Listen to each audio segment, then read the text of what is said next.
तर या ठिकाणी मुख्यमंत्री देवेंद्र फडणवीस हे कृपाल शंकरसिंग यांच्या घरी या ठिकाणी गणेश मूर्तीच्या पाया पडण्यासाठी त्यांच्या घरी गेलेले आहेत। कृपाल शंकरसिंग यांच्याकडून त्या ठिकाणी त्यांचं स्वागत देखील करण्यात येत आहे। मुख्यमंत्री देवेंद्र फडणवीस हे कृपाल शंकरसिंग यांच्या घरी गणपती दर्शनासाठी गेलेले आहेत।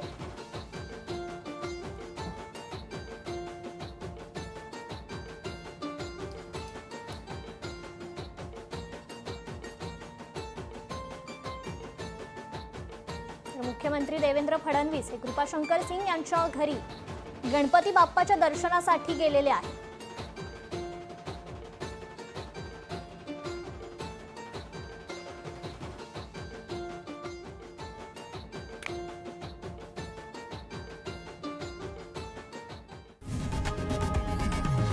लोकशाही मराठी ऐका, पहा, जागरूक रहा।